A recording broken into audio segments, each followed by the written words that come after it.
आज हम सभी श्रवण करेंगे ग्रंथराज श्रीमद् भागवतम के अंतर्गत सप्तम स्कंध और अध्याय 6 उसके अंतर्गत 27 नंबर 27वें नंबर श्लोक से आज हम प्रारंभ करने जा रहे हैं। ओम नमो भगवते वासुदेवाय।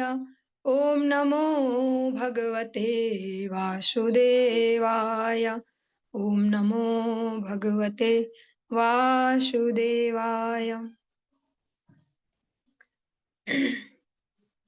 हम जो प्रसंग श्रवण कर रहे हैं बहुत ही महत्वपूर्ण है। जो भक्तराज प्रहलाद महाराज हैं, जब भक्तों की नॉर्मल दुनिया में भी कोई बात करता है कि भक्त, तो ध्रुव प्रहलाद ये नाम इजीली सभी कहते हैं।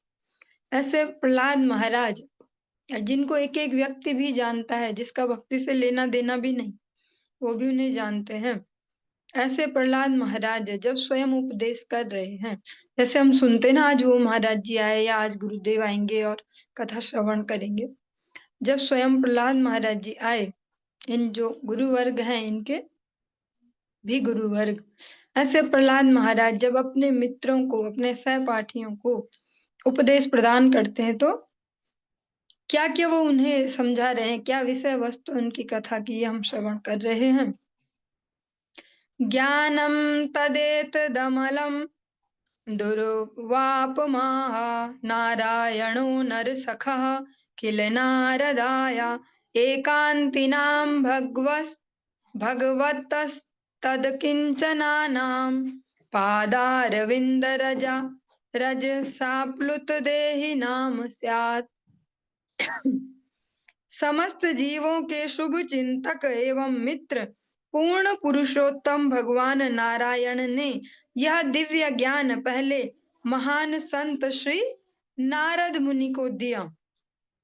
ऐसा ज्ञान श्री नारद मुनि जैसे संत पुरुष की कृपा के बिना समझ पाना अत्यंत कठिन है, किंतु जिसने भी नारद मुनि की गुरु शिष्य परंपरा की शरण ले रखी है, वह इस गुह्य ज्ञान को समझ सकता है।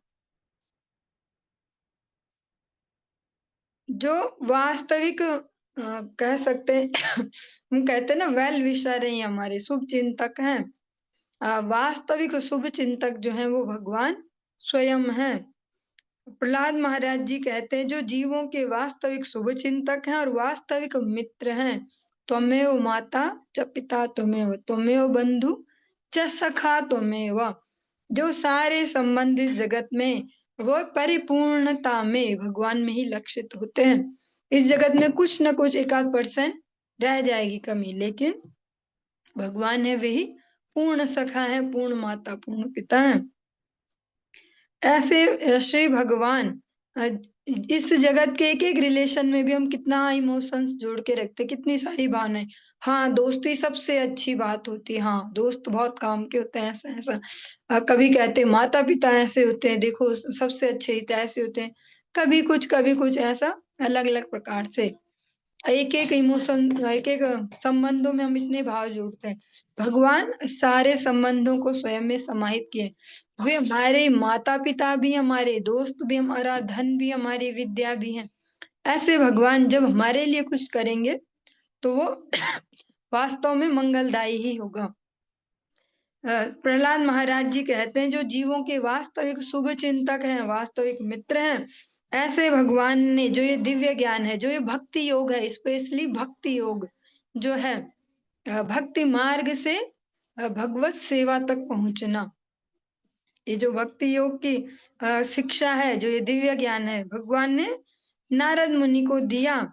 और नारद मुनि जैसे जो संत जन है, प्रहलाद महाराज जी स्पष्ट कहते हैं, नारद मुनि जो जैसे जो संत जन हैं, उनकी कृपा के बगैर इसको समझना बहुत कठिन है। ऐसा नहीं है कि हम कोई बुक खरीद लें, जैसे हम खरीदते ना इंग्लिश कैसे सीखें या ये कैसे सीखें, ऐसी कोई बुक खरीद ले। भक्ति योग ऐसे नहीं समझ सकते कि हाँ हमने कहीं से ये खरीदा, कहीं से वो खरीदा, हम स्वयं से भक्ति योग में पूर्णता प्राप्त करें। भक्ति योग में पूर्णता केवल जो उसमें पूर्णता प्राप्त कर चुके हैं, जो सिद्ध भक्त हैं, भक्ति में सिद्ध हैं, उनकी ही कृपा से इसको समझा जा सकता है। और जैसे नारद जी जैसे गुरु शिष्य परंपरा से रिलेटेड होते हैं, उनमें भी वो धारा प्रवाहित उन तक भी हो जाती है। इसीलिए स्पष्टतः सनातन संस्कृति में स्पष्ट जो 4 वैष्णव संप्रदाय है उनका विशेष महत्व है कि गुरु शिष्य परंपरा से चल रहे हैं। किसी में भी शरणागत हो पर अवश्य हो, क्योंकि गुरु शिष्य परंपरा से वास्तविक ज्ञान की उपलब्धि हो पाएगी। अगर हम जैसे कहें कि कोई अचानक से कोई संत बन गए स्वयं से और उनसे हम ले लें, तो हो सकता है किसी एक विषय में उनकी मास्टरी हो, लेकिन भक्ति योग को समझ पाना यथार्थ रूप में बिना गुरु शिष्य परंपरा के संभव नहीं है। और जो ऐसी गुरु शिष्य परंपरा में शरणागति लेते हैं, वे इसको इजीली उसको आसानी से इस गुह्य ज्ञान को उपलब्ध कर सकते हैं। श्रुत में तन्मया पूर्वम ज्ञानम विज्ञान संयुतम धर्मम भागवतम शुद्धम नारदाद देव दर्शनात्। भक्त प्रहलाद महाराज ने आगे कहा, मैंने यह ज्ञान भक्तिमय सेवा में सदैव तल्लीन रहने वाले परम संत श्री नारद मुनि से प्राप्त किया है। यह ज्ञान भागवत धर्म कहलाता है, जो अत्यंत प्रैक्टिकल है, जैसे कह सकते हैं वैज्ञानिक है, विज्ञान से युक्त है। यह तर्क तथा दर्शन पर आधारित है और समस्त भौतिक कल्मश से मुक्त है। प्रहलाद महाराज जी कहते हैं कि मुझे ये भक्ति योग की शिक्षा मिली है स्वयं नारद मुनि से, और ये बिल्कुल वैज्ञानिक है। भगवान श्री कृष्ण श्रीमद् भगवद गीता में कहते हैं, राज विद्या राज गुह्यम पवित्र विदमुत्तमम प्रत्यक्षावगमम धर्म्यम। जो ये प्रत्यक्षावगमम धर्म्यम है, इसका यही अर्थ है वास्तव में कि ये वैज्ञानिक है, इसको परखा जा सकता है। ये ऐसा नहीं है कि सुनो सुनो और मान लो तुम जबरदस्ती। हाँ, ये प्रैक्टिकल करने वाला है, कोई भी इसको प्रैक्टिकल कर सकता है। उसके जो रिजल्ट हैं, जो उसके परिणाम है, उनको चेक कर सकता है कि ये झूठ बोला जाता है इस फील्ड में, जो जो बातें या सच कही जाती हैं। और यह तर्क तथा दर्शन पर आधारित है। यहाँ डम्पनेस के साथ सुनने को नहीं बोला जा रहा कि बस सुनो और बहान जी करो। आप प्रश्न पूछे जा सकते हैं, तर्क किए जा सकते हैं। हम जितने भी प्रसंग श्रवण कर रहे हैं, चाहे वो श्रीमद् भगवद गीता ही क्यों न हो, जो भगवान ने स्वयं अपने मुखारविंद से उच्चारण की। अर्जुन वहां पर एक बहरे से या डंप से ऐसे व्यक्ति की भांति नहीं सुन रहे, परिप्रश्नेन सेवया। भगवान खुद ही तो उनको क्लू भी दे रहे हैं कि परिप्रश्नेन सेवया, पूछे जाने चाहिए। अर्जुन पूछते हैं भगवान से स्पष्ट कि आपका क्या फायदा होगा, कि क्यों आप चाहते हो कि मैं अपने दादा को मारूं, परदादा को मारूं, गुरुजनों को मारूं।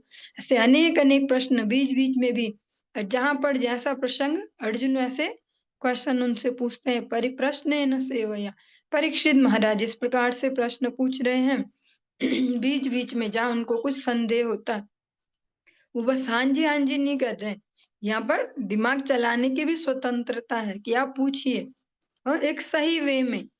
और यह समस्त भौतिक कलमश से मुक्त है, जो ये भक्ति योग की शिक्षा है, ये इसमें भौतिकता की कोई मिलावट नहीं है। इसीलिए कई बार हमारे जो भौतिक क्वेश्चन हो या हमारी कोई एक्सपेक्टेशन हो, हमें लगता है कि ये कुछ अलग ही बोल रहे हैं, ऐसा नहीं हो सकता। हाँ, इसमें एग्जाम्पल तो नहीं लेना चाहूंगी, क्योंकि जो सुन रहे होंगे वो समझ के फिर उन्हें दुख होगा कि शायद मेरे लिए ऐसा कहा जा रहा, पर किसी व्यक्ति विशेष से रिलेटेड नहीं है। जैसे कभी हम किसी अन्य अवस्था में हैं, अलग अलग स्टेज हमारे मन की बुद्धि की बदलती रहती है, और हम हैं भी डाउन लेवल पर, और हम किसी अपने ऊपर लेवल के जो भक्त हैं उनसे कोई अ, परामर्श ले, तो वो तो अपने स्तर से ही बताएंगे जो हमारे लिए सही होगा। पर कई बार जब हमारी मन की इच्छा से मैच नहीं हो रहा होगा, तो हमें लगेगा नहीं नहीं, ऐसा नहीं होता, ऐसा थोड़ी ना होता है, हमने तो ऐसे ही सुना, ऐसे ही देखा है, ऐसा नहीं होता। लेकिन ये भौतिक कलमश से मुक्त है, जो वास्तविक मंगलदायक जो सीन है, जो सिचुएशन है, जो कह सकते हैं रूल रेगुलेशन है वो हमारे मन की इच्छा से अलग होंगे, क्योंकि इसमें भौतिक कलमश ऐड नहीं है। हमारा मन चल रहा हमेशा भौतिकता से प्रभावित होके। जैसे व्यक्ति वस्तु परिस्थिति हम संग कर रहे हैं, वैसे मन में नए नए विचार उत्पन्न होते हैं हर दिन। और हर दिन के भी अलग अलग हिस्सों में हम अपने मन स्थिति में परिवर्तन देखते हैं प्रैक्टिकली। लेकिन जो ये भगवत भक्ति है, भक्ति योग की शिक्षा, ये भौतिक कलमश से मुक्त है। ये कैसी है? जैसा हम स्कूल में पढ़ते थे ना, या बोलते हैं सार्वभौमिक सत्य, यूनिवर्सल ट्रूथ, ये ऐसा है। भले हमारी मनस्थिति के हिसाब से हमें वो फिट ना लग रहा हो, ऐसा कैसे बोला जा सकता है, ऐसा नहीं हो सकता, लेकिन वो सार्वभौमिक सत्य है, उनमें भौतिक कलमश की मिलावट नहीं है। श्री दैत्य पुत्रा ऊचुः प्रहलाद त्वं वयं चापि नर्तेन्यं विद्महे गुरुम् एताभ्यां गुरुपुत्राभ्यां बालानामपि ईश्वरो बालस्यान्तः पुरस्थस्य महत्संगो दुरन्वयः छिन्धि न संशयं सौम्य स्याच्चेद्विश्रम्भ कारणम्। जो वो बालक हैं जिनको प्रहलाद महाराज जी ये उपदेश कर रहे हैं, वो दैत्य पुत्र इस प्रकार से उत्तर देते हैं, हे प्रहलाद, न तो तुम और न ही हम शुक्राचार्य के पुत्र संड और अमर्क के अतिरिक्त अन्य किसी अध्यापक या गुरु से परिचित हैं।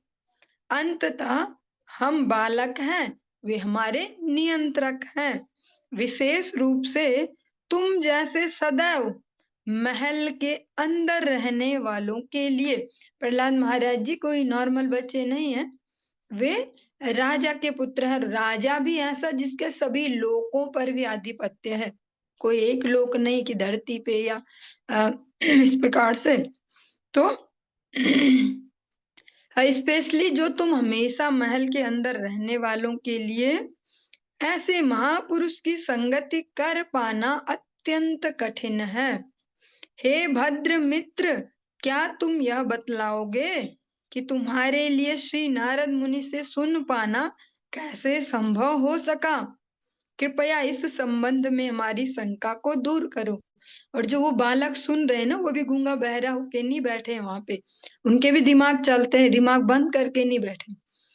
तो प्रहलाद महाराज जी इतनी बड़ी बड़ी बातें बोल रहे, नारद जी जैसे आचार्य ये, तो वो बच्चे भी स्वाभाविक रूप से प्रश्न उठेगा उनके मन में कि अरे हम तो फिर भी गलती से सोच भी लें, पहले तो हम भी बहुत छोटे हैं और हमने भी ये दो ही टीचर देखे, या शुक्राचार्य जी को जानते हैं और किसी स्कूल में भी नहीं गए, कोई ऐसे ऐसे आचार्य टाइप कोई मिले नहीं हम। और हम तो फिर भी देख लें इधर उधर भिक्षा मांगते किसी ऐसे महात्मा टाइप व्यक्ति को, क्योंकि हम नॉर्मल बालक हैं। पर ये तो हमेशा महलों में भी, महलों के भी महलों में, कहा अंतपुर में रहने वाला इतना सौम्य सा एक राजकुमार, इसने कहाँ से कोई महात्मा देख लिया? हाँ, क्या ये हमें मूर्ख तो नहीं बना रहा? तो वो स्पष्ट कहते हैं, आप हमारे संशय को दूर करो। आपको कैसे ये मौका मिला कि नारद जी से आप श्रवण कर पाओ, क्योंकि आप तो ऐसे परिवेश में रहते हैं। इस प्रकार से जो ये हमारा सप्तम स्कंध है, इसका जो छठवां अध्याय है, षष्ठ अध्याय, ये पूर्ण हुआ। हम सप्तम स्कंध के सप्तम अध्याय में ही प्रवेश कर पा रहे। इसमें हम श्रवण करेंगे कि जो प्रहलाद जी हैं, उन्होंने गर्भ में क्या क्या शिक्षा प्राप्त कर ली थी। श्रीनारद उवाच एवं दैत्यसुतः पृष्टो महाभागवतो असुरः उवाच तान् स्मयमानः स्मरन् मदनुभाषितम्। श्री नारद मुनि ने कहा, यद्यपि भक्त प्रहलाद महाराज असुरों के परिवार में जन्मे थे, किंतु वे समस्त भक्तों में सबसे महान थे। इस प्रकार अपने असुर सहपाठियों द्वारा पूछे जाने पर उन्होंने मेरे द्वारा कहे गए शब्दों का स्मरण किया और अपने मित्रों से इस प्रकार कहा। अभी जो हम श्रवण कर रहे हैं ये प्रसंग, नारद जी युधिष्ठिर जी के प्रश्नों का उत्तर दे रहे हैं और उसके बीच में प्रसंग स्वयं नारद जी का भी आ गया है। श्री प्रहलाद उवाच पितरि प्रस्थिते अस्माकं तपसे मंदराचलम् युद्धोद्यमं परम चक्रुर्विबुधा दानवान प्रति। भक्त प्रहलाद महाराज ने कहा, जब हमारे पिता हिरण्यकशिपु कठिन तपस्या करने हेतु मंदराचल पर्वत चले गए तो उनकी अनुपस्थिति में इंद्र इत्यादि देवताओं ने युद्ध में समस्त असुरों का दमन करने का भारी प्रयास किया। पिपीलिकैर्हिरिव दिष्टया लोकोपतापनः पापेन पापो अभक्षिति वदन्तो वासवादयः। ओह, जिस प्रकार सांप को छोटी छोटी चींटियां खा जाती हैं, उसी प्रकार कष्टदायक हिरण्यकशिपु, जो सभी प्रकार के लोगों पर अत्याचार करता था, अपने ही पाप कर्मों के कारण पराजित किया जा चुका है। ऐसा कहकर इंद्रादि देवताओं ने असुरों से लड़ने की योजना बनाई। हिरण्यकश्यपु तपस्या को गए, एक गोल सेट करके अपने दिमाग में कि मुझे ये प्राप्त करना है। तो जब एक जगह दिमाग लगाना हो तो अन्य जगहों से हटाना ही पड़ेगा। तभी फोकस्ड होके उसका रिजल्ट हम अचीव कर पाएंगे। हिरण्यकश्यपु भी अभी सारी समस्याएं छोड़ के और आगे बढ़े कि क्या होने वाला, पीछे देवता कुछ करेंगे, ये वो। उनका भी एक ही लक्ष्य है कि तपस्या करनी है और फिर ब्रह्मा जी जैसा पावरफुल बनना है। तो फिर जब वो तपस्या को गए, इंद्र आदि देवता इसको अपने लिए एक कह सकते हैं एक शुभ संकेत या ऐसा एक समझते कि हमारे लिए अच्छा मौका है ये, कि और फिर इस प्रकार से विचार करते हैं जैसे बहुत सारी छोटी छोटी चींटियां, एक चींटी नहीं, बहुत सारी चींटियां मिलके एक बड़े से सांप को भी खा सकती हैं। कुछ दिन पहले मैंने जैसे एग्जाम्पल दिया था मैंने तो छोटा सा एग्जाम्पल दिया था एक छिपकली का, वो क्योंकि मैंने देखा था प्रैक्टिकली। इसमें वर्णन आता है कि सांप को भी वो चट कर जाती हैं चींटियां। ऐसे ही जो हिरण्यकश्यपु ने जो सभी को परेशान करता था अलग अलग प्रकार से, वो देवतागण इस प्रकार से समझते हैं, वो ये नहीं समझ पा रहे कि भविष्य में क्या होने वाला है। वो तपस्या करने गए, क्या रिजल्ट, उन्हें लगता है कि अभी हिरण्यकश्यपु को अभी वो है नहीं, हम पीछे से यहाँ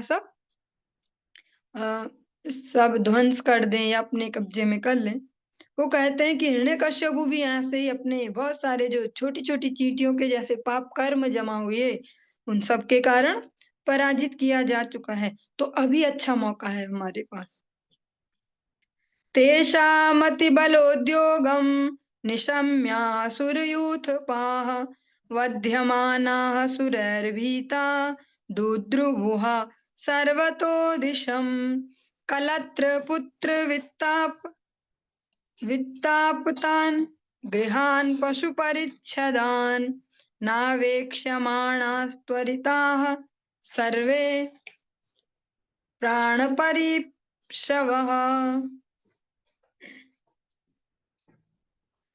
एक के पश्चात एक मारे जाने पर जब असुरों के महान नायकों ने लड़ाई में देवताओं का अभूतपूर्व पराक्रम देखा तो वे तितर बितर होकर सभी दिशाओं में भागने लगे। अपने प्राणों की रक्षा हेतु वे अपने घरों, पत्नियों, बच्चों, पशुओं तथा घर के समस्त साज सामग्री को त्याग कर जल्दी जल्दी भाग गए। उन्होंने इन सब की चिंता नहीं की और बस भाग गए।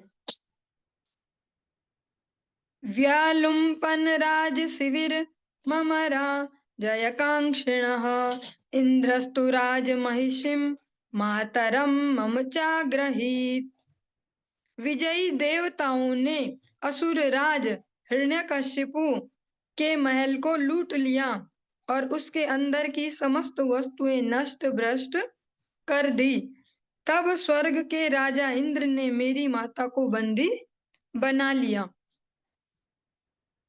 नियमानां भयोद्विग्नां रुदतीं कुरुरीमिव यदृच्छया गतस्तत्र देवर्षिर् ददृशे पथि।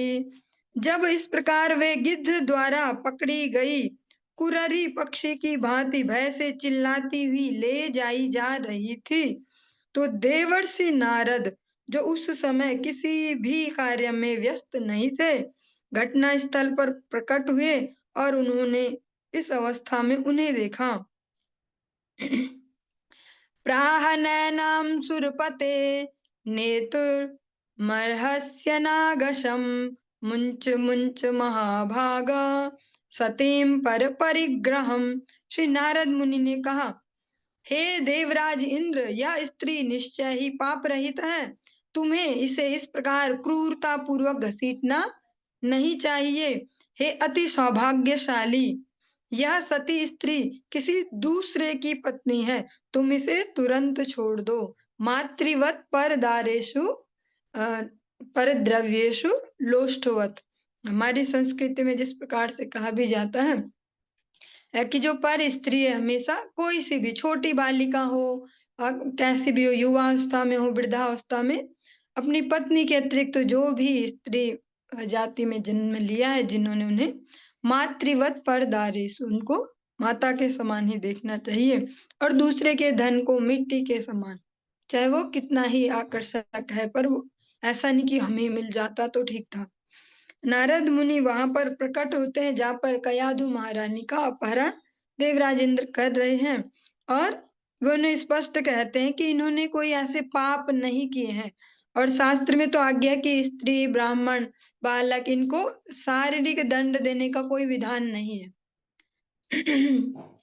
तुम्हें इसे इस प्रकार क्रूरता पूर्वक घसीटना नहीं चाहिए। देवराज इंद्र बल पूर्वक ले जा रहे हैं, वो अपनी मर्जी से तो नहीं जा रही कि चल के जाएंगी फटाक से, तो ऐसे रगड़ना घसीटना टाइप में। नारद मुनि कहते हैं, इन्होंने कोई पाप कर्म नहीं किए हैं, और ये दूसरे की पत्नी है और अति सौभाग्यशाली हैं, तुम इन्हें तुरंत छोड़ दो। श्री इंद्र उवाच आस्ते अस्या जठरे वीर्यमाविश्यं सुरद्विषः आस्यतां यावत् प्रसवं मोक्षे अर्थ पदवीं गतः। राजा इंद्र ने कहा, इस असुर पत्नी के गर्भ में उस महाअसुर हिरण्यकश्यप का वीर्य है, अतः इसे तब तक हमारे अधिकार में रहने दें जब तक बच्चा उत्पन्न नहीं हो जाता, जब तक शिशु जन्म नहीं ले लेता, तब हम इसे छोड़ देंगे। इंद्र को अगर देखें, मूलभूत रूप से वो भयभीत हैं कि हिरण्यकश्यप इतना बड़ा राक्षस है, उसकी होने वाली संतान उससे जैसा हम बोलते हैं इस जगत में कि 10 कदम आगे ही जाएगी, तो ये और भयानक होगा, तो हम इसको पहले ही नष्ट कर दें। जब भगवत शरणागति ना हो जीवन में निरंतरता के साथ, तब इस प्रकार के सीन है कि हम भाग्य बदलने की सोचें। ऐसे जैसा हम सुनते ही हैं, कंस को तो क्लियर ही पता है ना, देववाणी में कह दिया गया है कि आपका काल होगा, देवकी का 8वां गर्भ, फिर भी वो हर संभव प्रयास करता है इसको बदलने का। ऐसे ही जहाँ भगवद अनुगत्य नहीं है, दूसरी ओर अगर देखें, बहुत सुंदर सी ये बात है, भगवान श्री कृष्ण भगवत गीता में स्पष्ट अर्जुन को कहते हैं कि आप घोषणा करो, न मे भक्ता प्रणश्यति, मेरे भक्त का कभी नाश नहीं होता। ये भक्त करणों के लिए, जो भी भक्ति की प्रैक्टिस कर रहे हैं गुरु वैष्णव के अनुगत्य में, उनके लिए ये बहुत बड़ा संबल है, बहुत बड़ी सांत्वना या विश्वास है, धैर्य रखने के लिए ये बहुत बड़ा हमारे लिए गाइडलाइन हो सकती है। नमे भक्ता प्रणश्यति, भगवान हर परिस्थिति में हमारी रक्षा करते हैं, भले ही कभी उठा पटक चले मनस्थितियों की, ऊपर नीचे परिस्थितियों की, लेकिन भगवान हमेशा भक्तों की रक्षा करते हैं जो इस मार्ग पर ईमानदारी से चलना चाहते हैं। भगवान हमेशा उनके हर प्रकार से रक्षा करते हैं। प्रहलाद महाराज जी अभी माता के गर्भ में एंटर ही हुए हैं, और उनकी माता भी भक्त हैं, तो भगवान ने उनके लिए भी व्यवस्था की। देवताओं से कौन बच पाएगा, हम इस जगत में देखते हैं, हम बोलते हैं देवता भी भगवान ही होते हैं। आम मनुष्यों की यही धारणा है भारत देश में कि देवता भी भगवान ही तो होते हैं। हाँ, सब भगवान ही होते हैं। हाँ, और ऐसे जो देवता हैं, जिनको हम समझते हैं कि संरक्षक होते हैं, इनके दम पे हमारे जीवन चल रहे हैं, इनके आशीर्वाद से, इनके कृपा से, ऐसे देवता ही जो इतने बड़े रक्षक हैं, वही भक्षक बन जाएँ, अ, वही ऐसा प्रयास करे तो उसकी रक्षा कौन कर पाए? लेकिन जो भगवान की शरण में रहते हैं, भगवान हमेशा उनकी रक्षा करते हैं। भगवान के जो सुदर्शन देव हैं, हमेशा भक्तों की रक्षा करते हैं। भगवान के भक्त भी भगवान के भक्तों की रक्षा करते हैं। ये सब हम अपने आपसी व्यवहारों में भी देख सकते हैं। कोई भक्तों के जीवन में प्रैक्टिकली कोई समस्या आती है, तो सभी भक्त मिल-जुल कर उनकी सहायता करते हैं। यहाँ पर नारद मुनि स्वयं प्रकट हो गए कयाधु महारानी की सुरक्षा के लिए, प्रहलाद महाराज की सुरक्षा के लिए। अ, आज के प्रसंग को हम यहीं पर ही विश्राम देंगे। इससे आगे हम कल कंटिन्यू करेंगे। हरे